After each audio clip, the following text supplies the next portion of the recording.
Salut tout le monde! Aujourd'hui on se retrouve pour la 11e capsule littéraire déjà avec un autre manga parce que j'ai envie de vous parler de plein de mangas que j'ai découvert cette année et là notamment il va être question d'un bon manga que j'ai grave aimé. Il s'agit du coup de l'Éden des sorcières de Yumeji. Et sans plus tarder, je vais vous le présenter avec un immense plaisir.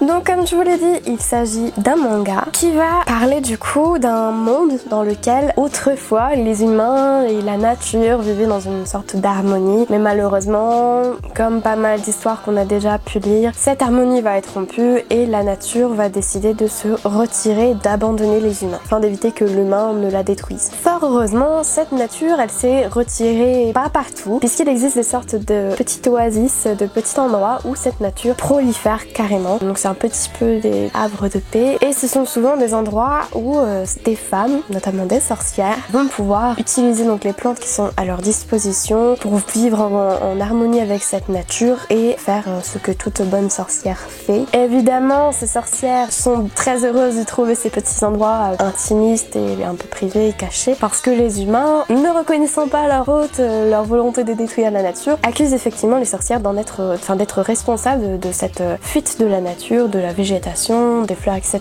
On va suivre dans cette histoire Pili, qui est une jeune fille qui, elle, a grandi donc dans un de ces sanctuaires avec une vieille femme qui est un peu sa grand-mère de cœur, sa formatrice un petit peu également. Toutes les deux sont des sorcières, mais malheureusement, Pili n'arrive pas à déclencher ses pouvoirs, ils n'apparaissent pas, elle n'arrive pas à faire tout ce que sa grand-mère est capable de faire et ça la frustre énormément. Enfin, je dis sa grand-mère, mais c'est parce que personnellement je l'ai interprétée en tant que telle, mais c'est plus sa formatrice, on va dire, voilà, que sa grand-mère. Et donc cette dame qui s'appelle Toura va lui offrir un jour une graine afin de la pousser à donner le meilleur d'elle-même, de ne pas sombrer face au désespoir, de ne pas être capable de faire surgir ses pouvoirs en lui disant d'en prendre grand soin et de veiller sur elle. Cette graine est vraiment très importante puisqu'elle est censée mener vers ce qu'on appelle l'Éden, qui n'est ni plus ni moins qu'une sorte de havre de paix de chez havre de paix où les personnes de leur communauté, donc les sorcières, sont amenées à se retrouver. En tout cas, les meilleures d'entre elles. Mais Pili est très jeune et naïve et elle va faire confiance à un homme qui ne mérite pas cette confiance, ce qui va malheureusement engendrer la destruction du sanctuaire où elle se trouve et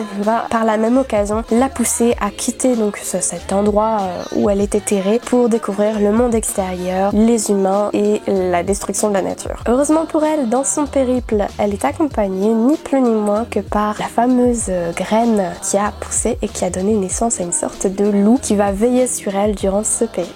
Que dire de ce manga si ce n'est que niveau graphique, on est servi mais vraiment très bien servi. Les dessins sont détaillés au possible, les planches sont très agréables à lire. Même pour une personne qui n'est pas forcément adepte du manga, je pense que c'est une lecture qui est susceptible de vous plaire, avec des personnages qui sont plutôt attachants puisque Pili, on le sent, va devoir faire une sorte de parcours un peu initiatique, va être amenée à rencontrer les humains et à apprendre à leur contact puisque ni plus ni moins elle était un peu en autarcie, elle ne les côtoyait absolument pas du fait de la méfiance des humains vis-à-vis des sorcières. Il n'y a qu'un seul tome qui est sorti, du coup c'est un peu compliqué de vous en parler, en tout cas sur un très long terme, mais le premier tome est vraiment très prometteur et j'attends beaucoup de la suite. J'ai envie de voir ce personnage évoluer qui est très très attachant. Du fait de sa naïveté, on a envie un peu de la protéger, de veiller sur elle et en même temps on a envie de la voir grandir au fur et à mesure des étapes. Par conséquent, je ne peux que vous le conseiller pour les vacances parce que c'est vraiment un manga déjà du fait de son format qui va être pratique à emporter dans vos valises ou même, je ne sais pas, dans un parc pas très loin de chez vous. Ça va être léger, ça va être beau, ça va être